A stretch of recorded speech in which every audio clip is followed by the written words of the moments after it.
오늘 본문은 사도 바울이 로마서를 마무리하면서 자신이 개인적으로 정말 바라고 또 구하는 기도의 제목을 로마 교회 성도들에게 나누면서 기도 요청을, 중보 요청을 하는 부분입니다. 첫 번째는 오늘 본문 22절에서 23절에서 이야기하는데요. 로마 교회에 꼭 방문해서 복음 안에서 그들과 함께 교제하다가 저 땅 끝인 서바나 지금의 스페인에 가서 복음을 전하는 것이다 라고 이야기하고 있습니다. 두 번째로 사도 바울은 역시 오늘 본문 31절과 32절에서 로마 교회를 방문하기 전에 예루살렘을 그 교회에 잠시 들려서 구제 헌금을 전달하게 되는데 유대인들의 회방에 어려움이 없이 헌금을 잘 전달하고 또한 받는 예루살렘 교회 성도들 역시 기쁘게 받아서 이후에 로마에 가서 너희를 만나기 원하는데 이 일을 위해서 정말 마음을 다해서 기도해 달라고 이야기하고 있는 것입니다. 그런데요, 사도 바울이 그토록 소망했던 로마 교회 방문과 또한 그의 간절한 중보를 요청했던 예루살렘의 기도 제목은 결국 어떻게 응답되고 있습니까? 전혀 예상하지 못한, 뜻하지 않은 여러 어려움을 겪으면서 결론적으로 말씀드리면 그의 요청대로 로마에 가게 되지만 서바나에 가기 위해서 잠시 들린 것이 아니라 쇠사슬에 매여 로마 황제에게 재판을 받기 위해 로마로 가게 됩니다. 그리고 예루살렘 교회에 헌금을 전달했다가 바로 로마로 간 것이 아니라 예루살렘을 방문한 후에 3년여가 지났을 때 가게 되는 것이죠. 왜냐하면 이스라엘에서 재판을 받게 되고 여러 어려움을 처하다가 묶인 몸으로 로마에 재판을 받으러 가게 되기 때문입니다. 또 로마 방문하기 전에 간절하게 부탁했던 예루살렘 방문은 어떻게 되고 있습니까? 이것은 더 황당스럽고 비참한 모습이었습니다. 먼저 유대인들로부터 화를 당하지 말게 해달라고 했는데 사도행전 21장 말씀을 보면 성전에 방문하자마자 많은 무리들이 그를 붙잡아서 욕하고 성전 밖으로 쫓고 문을 닫아버립니다. 왜냐하면 이 사도 바울이라는 사람이 디아스포라 유대인들에게 예수가 메시아라고, 예수가 그리스도라고 가르친다는 소문이 이미 예루살렘에 다 퍼져 있었기 때문입니다. 쫓아내고 성전 문을 거룩하게 지키기 위해서 그 문을 닫은 다음에 곧 사도 바울을 죽이려고 합니다.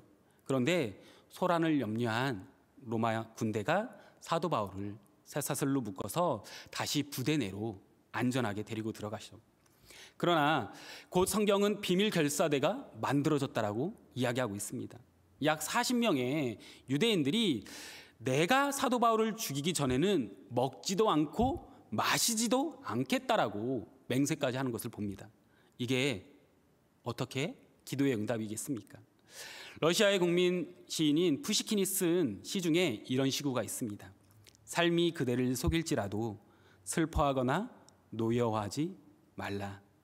삶이 그대를 속일지라도. 이 말은 어떻게 보면 내 삶이 내가 계획하고 뜻한 대로 흘러가지 않는 현실을 묘사한 글귀입니다. 그런데 우리가 잘 아는 이 사도 바울의 삶이 그러했던 것이죠. 삶의 대부분이 푸시킨의 말을 빌리자면 나를 속이는 것 같은 그 당황스러운 일들과 뜻하지 않은 방해, 그리고 공격과 배신의 연속이었다라는 것입니다. 우리의 삶과 많이 유사하지 않습니까? 나름 내 삶의 계획 또한 그것을 가지고 살아가는데 하는 것마다 꼬이고 또 좋지 않은 일들만 생기면서 기도 부탁하는 것마다 구한대로 되지 않고 오히려 더 어려워지는 그런 상황. 그런데요, 바울은요, 이런 삶이 자기를 속이는 것 같은 현실 속에서도 꿋꿋이 하나님만을 찬양하며 복음을 전하는 자로 그런 삶을 살아갑니다. 그렇다면 바울은 어떻게 그 바울의 삶이 자신을 속이는 상황 속에서도 하나님의 자녀로 그리고 복음의 전도자로 신실하게 살아간 것일까요? 삶이 자신을 속이는 상황 속에서 우리 그리스도인들은 어떻게 이 삶을 살아가야 하는 것일까요? 첫 번째, 삶이 우리를 속여도 소명을 붙잡고 일어나야 합니다. 혹시 사랑하는 성도님들께서는 꼭 가보고 싶은 나라, 여행 중에 꼭 가보고 싶은 장소가 있으십니까? 혹시 있으시다면 어디이십니까? 저희 큰딸 하음이에게는요, 버킷리스트가 있습니다. 그 중에 디즈니랜드에 가는 것입니다. 한국에 있었을 때에는 에버랜드라고 하는 놀이동산, 예전에는 자연농원이라고 얘기했죠. 그 에버랜드에 정말 일주일에 한 번 그 이상을 놀러 가곤 했던 것 같습니다. 그런데요, 이제는 그런 놀이동산보다 더 큰 디즈니랜드를 가는 것이 저희 딸에게 버킷리스트가 되었습니다. 바울에게는 로마가 그런 도시였습니다. 꿈의 도시, 내가 꼭 한번 가보고 싶은 도시. 그래서 바울은 로마서 1장으로 시작하면서 어떻게 하든지 내가 하나님의 뜻 안에서 로마 교회를 꼭 방문하고 싶다라고 고백합니다. 그런데 가려고 할 때마다 온갖 어려움이 있어서, 그를 방해하는 것들이 있어서 가지 못하고 있다라고 이야기하는 것이죠. 로마서 1장 13절 말씀입니다. 형제들아, 내가 여러 번 너희에게 가고자 한 것을 너희가 모르기를 원하지 아니하노니 이는 너희 중에서도 다른 이방인 중에서와 같이 열매를 맺게 하려 함이로되 지금까지 길이 막혔도다라고 이야기하는 것이죠. 믿는 우리 그리스도인들, 보통 어떤 것을 계획하고 노력하는데 계속해서 안 되면요, 그 길이 열리지 않으면 흔히들 이렇게 이야기합니다. 하나님의 뜻이 아닌가 봐, 하나님이 원하시지 않는가 봐 라고 말이죠. 하지만 바울은 달랐습니다. 여러 번 마음을 먹었음에도 길이 막히고 뜻대로 되지 않는 그 상황 속에서도 편지를 마무리하면서 다시 한번 이번에 예루살렘을 방문했다가 꼭 로마에 있는 너희를 만나러 가서 너희와 함께 교제했으면 좋겠다라고 편지 말미에 쓰는 것입니다. 바울의 인생관은요, 상황에 따라서 달라지지 않았습니다. 미국의 세들백 교회에 있는 릭 워렌 목사님이 계시는데요, 그분이 쓴 많은 책들 중에 가장 유명한 책 중 하나가 목적이 이끄는 삶이 아닐까 싶습니다. 그런데 우리는 많은 경우에 상황이 혹은 어떤 사건이 이끄는 삶을 살 때가 많지 않습니까? 좀 하다가 삶이 우리를 속이기 시작하면 바로 하나님의 뜻이 아니라고 생각하고 모든 것을 포기하고 손을 놓습니다.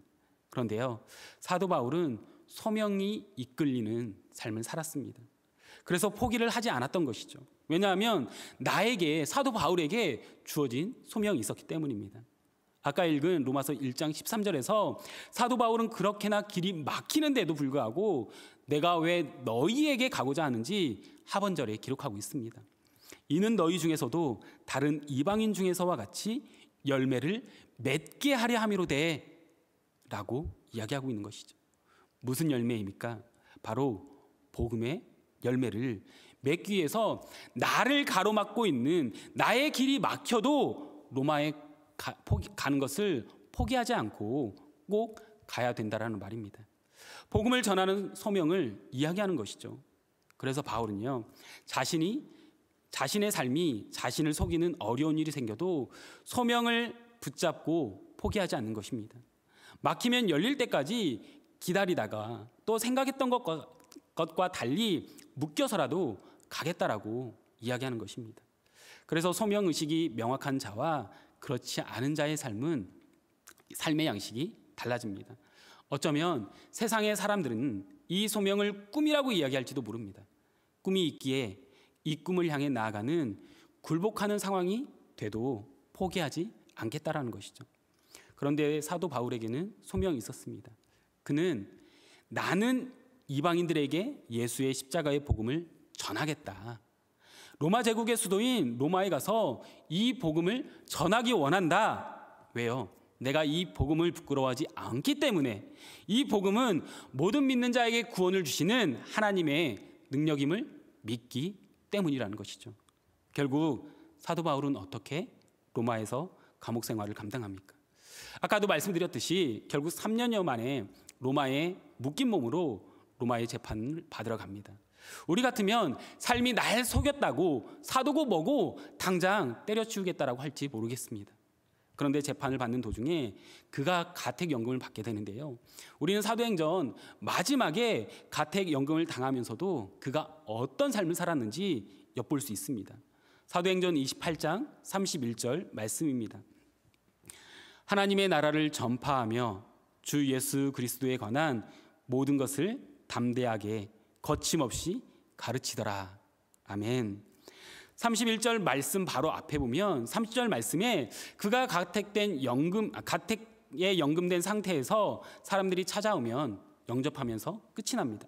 그리고 31절에 그를 찾아오는 자들에게 하나님의 나라를 전파하고 주 예수 그리스도에 관한 모든 그것들을 변함없이 여전히 담대하게 거침없이 가르치더라라는 것입니다. 어떻게 이렇게 할 수 있었을까요?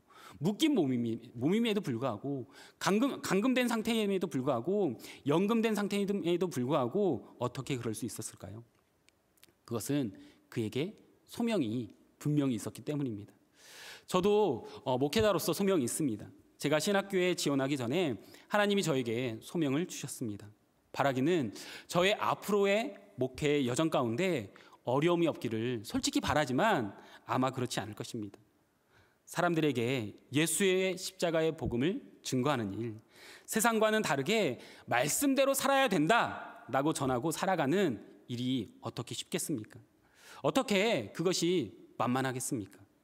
쓴 뿌리와 아픔이 있으신 성도님들을 목양할 때 제가 함께 마음 아파하고 힘들어하는 일이 왜 없겠습니까? 그럴 때마다 저는 저의 소명을 생각할 것입니다. 우리 나나이모 한인 장로교회 성도님들도 마찬가지입니다. 하나님이 우리 성도님들에게 부모로서 주신 소명, 또한 일터에서 오너로 직원으로서 주신 소명, 교회에서 장로, 권사, 그리고 집사로서의 직분을 주신 소명이 있는 줄 믿습니다. 그 소명의식이 있어야 포기하지 않고요, 기도하면서 또한 하나님께 의탁하면서 순종합니다. 사도 바울이 가택연금을 당한 것처럼 우리에게도 묶인 상황들이 있습니다. 부모로서 역할을 다하지 못하는 것만 같고 일터의 상황이 너무 힘들고 어려워도 교회의 모습을 볼 때 때로는 정말 안타까워도 그 어떤 상황과 논리에 빠지지 않으며 소명을 붙잡고 다시 일어나야 됩니다. 하나님이 나를 부르신 그 자리로 부르신 뜻과 소명이 있기 때문이죠. 그 소명이 있으면 삶이 나를 시험해도, 삶이 나를 배신해도 우리가 그 길을 걸어갈 줄 믿으며 살아가는 저와 성도님들 되시기를 소망합니다. 두 번째, 삶이 자신을 속이는 상황 속에서 우리 그리스도인들은 어떻게 이 삶을 살아가야 하는 것일까요? 삶이 우리를 속여도 하나님의 뜻과 방식을 신뢰해야 합니다. 사도 바울은 예루살렘의 교회를 방문과 또한 구제연금을 전달하기 위해서 중보기도를 부탁하면서 본문 32절에서 이렇게 말씀합니다.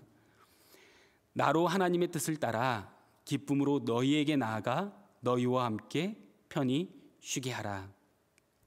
기도 요청을 하면서 마무리하는 부분인데요, 그의 기도 요청은 내가 예루살렘에 가서 믿지 않는 유대인들로부터 화를 당하지 않게 해주고 구제연금을 그곳 성도들이 기쁘게 받게 기도해 주십시오 라고. 그래서 하나님의 뜻을 따라 내가 기쁨으로 로마 교회에 있는 여러분들을 다시 만나 뵙고 여러분과 함께 쉬었으면 한다라는 것입니다. 그런데요, 여기에서 사도 바울이 하지 말아야 할 기도 문구가 들어있는 것 같습니다. 뭘까요? 그것은요, 하나님의 뜻을 따라. 이 말이 결국엔 사도 바울에게 있어서 큰 어려움이 된 것 같습니다. 그냥 이렇게 되게 해주세요, 기도했다면 하나님의 뜻을 따라 내가 로마 교회 성도들을 만나게 해주세요 하니까 하나님의 뜻이 뭐였습니까? 쇠사슬에 매여서요, 가이사랴 감옥에 갇혀서 재판을 받게 되다가 결국에 로마 황제 앞에서 재판을 받기 위해 로마에 가게 되는, 그 뜻대로 가게 되는 것입니다. 이 부분에서 저와 아내가 나눴던 이야기가 떠올랐습니다. 아내가 저와 이런 나눔을 한 적이 있었는데요, 20대를 사역하면서 바쁘게 보냈는데 30대는 주님 앞에 더 제대로 살고 싶다는 나눔을 했었는데 하나님께서 그래 제대로 한번 살아봐라 라고 이야기하면서 아내에게 30대 초반에 위암을 주셨습니다. 그 사건 앞에 저희는 회개하는 인생이 되어서 저희 부부는 30대를 은혜로 보내게 되었고 또한 주님께 붙들려 살 수밖에 없는 인생이 되었음을 고백하는 시간이었습니다. 그렇다고 앞으로 기도하실 때 당신의 뜻대로 되게 해주세요 이런 기도를 빼고 기도하라는 것은 아닙니다. 정말 하나님의 뜻대로 구할 수 있는 성도님들이 되시기를 소망합니다. 솔직히 같은 사람으로 보면요, 사도 바울은 너무 힘든 길을 걷게 됩니다. 3년 동안 버거운 길을 걷게 되면서 또 그럼에도 곰곰이 바라보면 이 길이 참 놀라운 길이었습니다. 사도행전 22장에 보니까 예루살렘 방문을 통해 유대인들이 바울을 죽이려고 하니까 로마 군대의 보호를 받게 되는 것이죠. 그러니까 유대인들이 부대 앞에 와서 바울이 하나님의 이름을 욕되게 했으니까 그를 죽여야 한다고 달라라고 이야기합니다. 그런데 이 로마 군대 장군이 계속해서 보호를 해주면서 부대 층계 위에 올라보내가지고요 자기를 죽이려고 했던 사람들에게 유대인들 앞에서 복음을 전하는 기회를 갖게 됩니다. 심지어 공회에 가서요 대제사장, 바리새인, 사두개인들 앞에서조차 복음을 전하게 됩니다. 이들은요 사도 바울의 말을 전혀 듣고 싶지 않았습니다. 예수 십자가의 그 복음을 듣지 않았다라는 거예요. 하지만요 이번에는 어쩔 수 없었습니다. 왜냐하면 식민지 군대에 장군이 앉혀놓고 사도 바울에게 변론하라고 했기 때문에 대제사장과 바리새인과 사두개인이 그 십자가의 복음을 들을 수밖에 없었다는 것입니다. 이뿐만 아니라 총독 벨릭스 그리고 베스도에게도 복음을 전하는 것이죠. 나중에 아그리빠 왕 앞에서도 예수 십자가 복음을 믿고 구원받았으면 좋겠습니다. 예수 믿게 됐으면 좋겠습니다. 라고 복음을 전하게 되는 것이죠. 이렇게 하나님의 일하시는 방법은요 우리의 생각과는 다릅니다. 그가 그토록 원하는 소명을 가장 정확하게 이루는 길은 재판받는 것이었습니다. 감옥에 있다가 쇠사슬에 묶이는 것이었습니다. 그리고 그는 그 상황을 통해서 마음껏 복음을 전하는 것입니다. 제가 전도사로서 목사 안수를 받고 섬기던 교회를 사임하게 되었습니다. 그러는 가운데 하나님께서 더욱 선하신 길로 사역의 길을 인도하실 거라 생각했습니다. 그런데요 막상 사임을 하고 나니까 제가 준비하던 길을 막으시더라고요. 정말 막막했습니다. 기도할 때는 분명히 그 길을 보여주시고 또한 인도해 주시는 것 같은데 말이죠. 그래서 사역을 잠시 내려놓고 6개월 정도를 쉬게 되었습니다. 이 시간이 저 자신에게는 정말 큰 고난이었고 큰 고통의 시간이었지만 또 안식을 누리는 시간이었던 것 같습니다. 당시 아내는 계속해서 사역을 하고 있었는데요. 저도 아내가 사역하는 교회에 함께 출석하면서 큐티 목회에 대해서 배우는 시간이었습니다. 또 평신도 집사님들께 양육을 제가 받고 또한 집사님들과 부부 목장 예배를 드리면서 아버지와의 관계가 회복되고 평안이 임했고 안식을 누리는 시간이었습니다. 그리고 그 교회의 집사님이셨던 교회 오빠라고 널리 알려져 있는 고 이관희 집사님께서 돌아가시기 전에 마지막 간증도 예배 때 듣게 되었는데요. 참 은혜로운 시간이었습니다.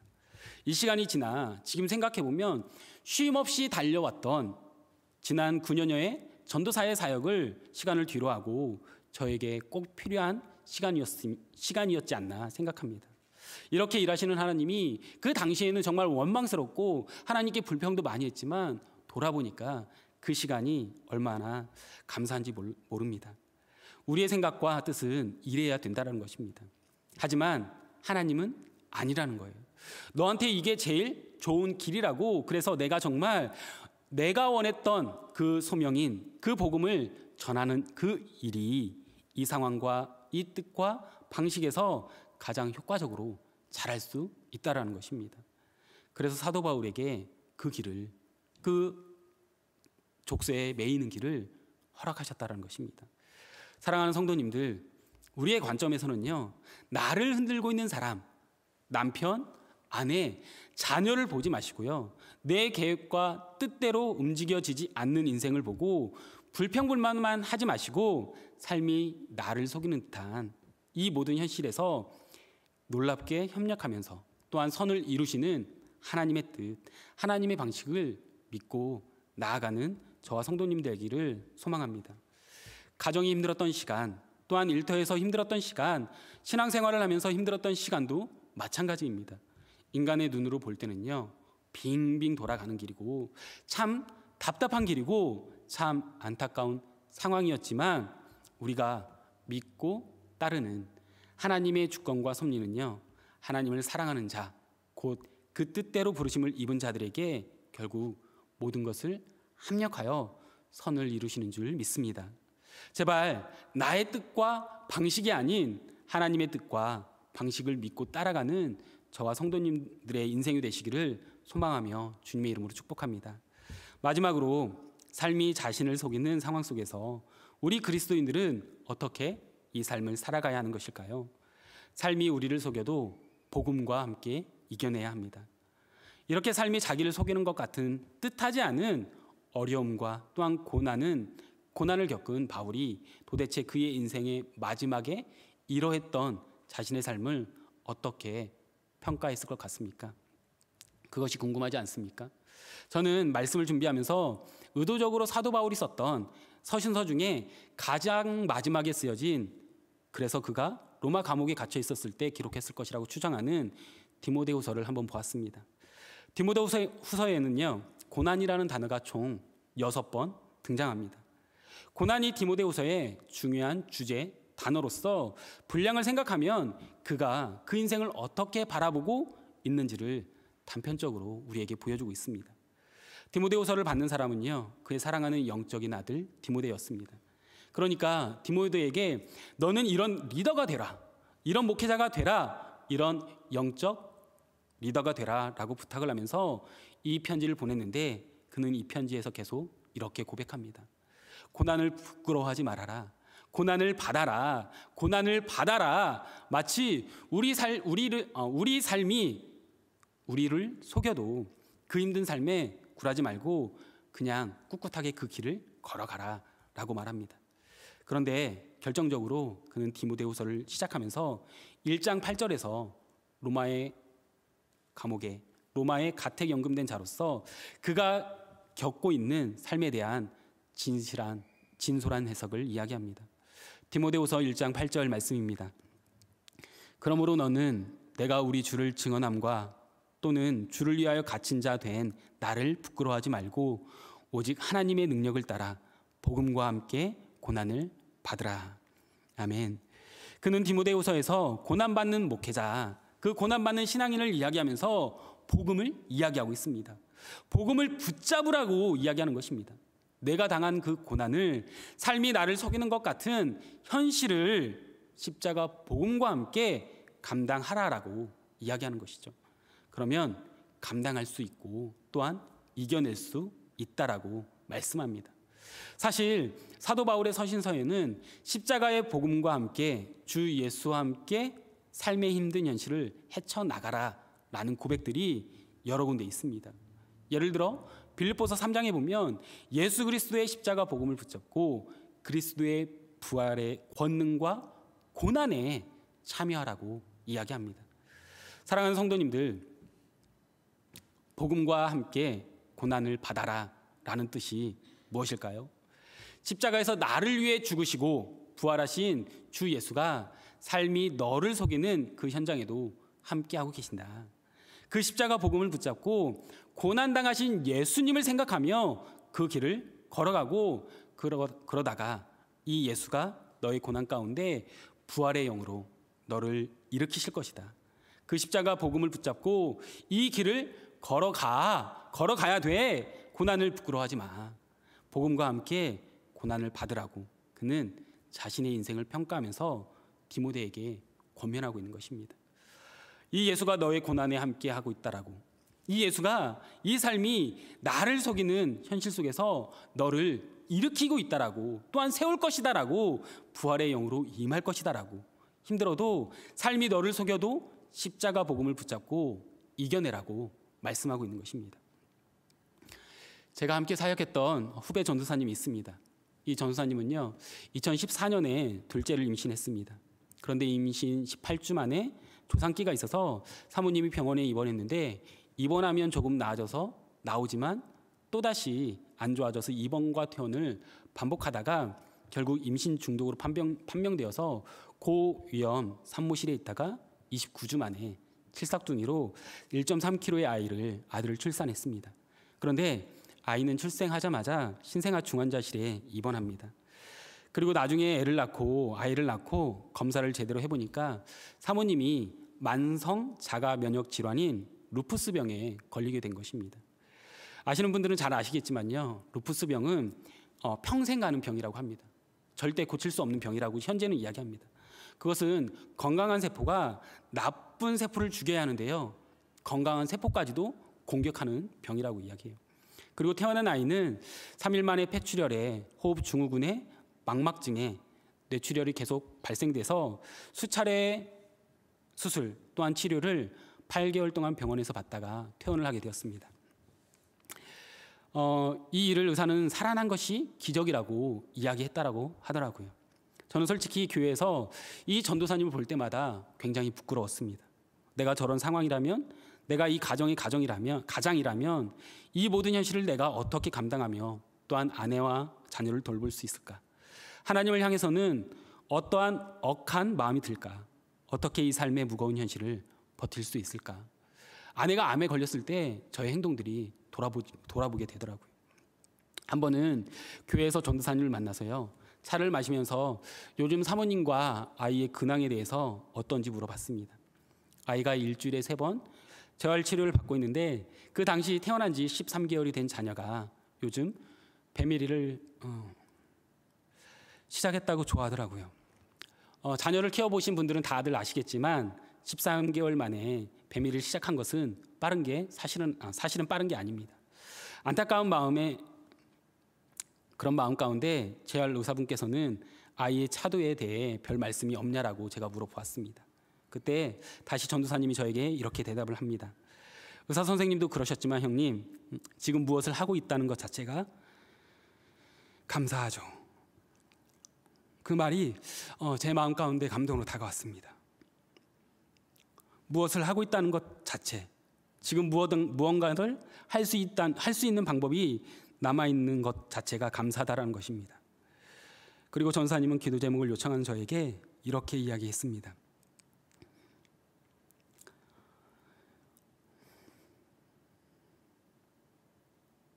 아내는 이런 말 하지 말라고 했는데 어쩌면 제 안에서 용기가 없어서 계속해서 고백하는 말인 줄 모르겠습니다.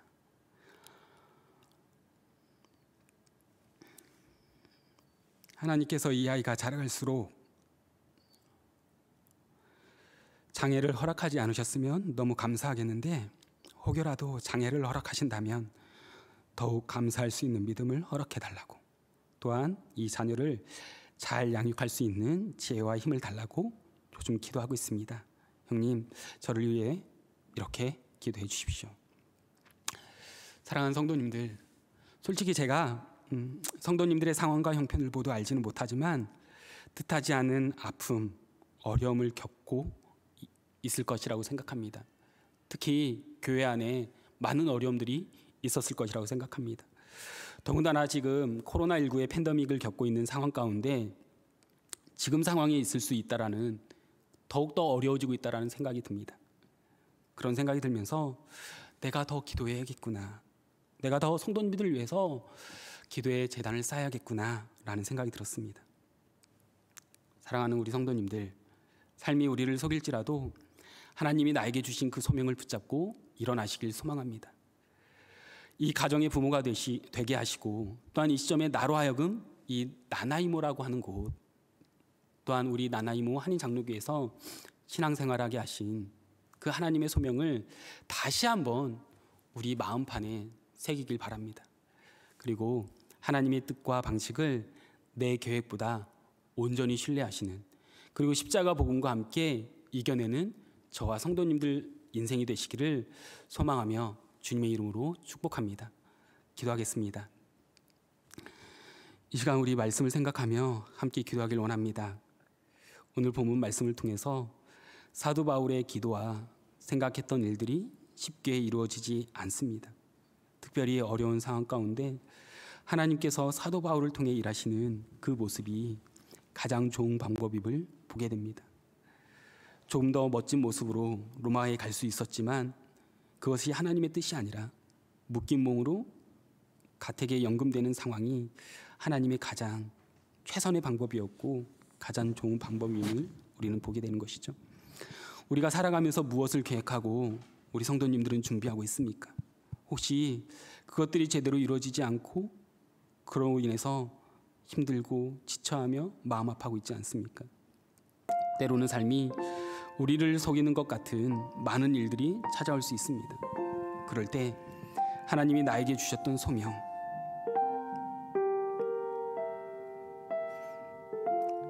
하나님께서 나를 통해 영광 받으실 것을 기억하며 기도해야 하지 않겠습니까?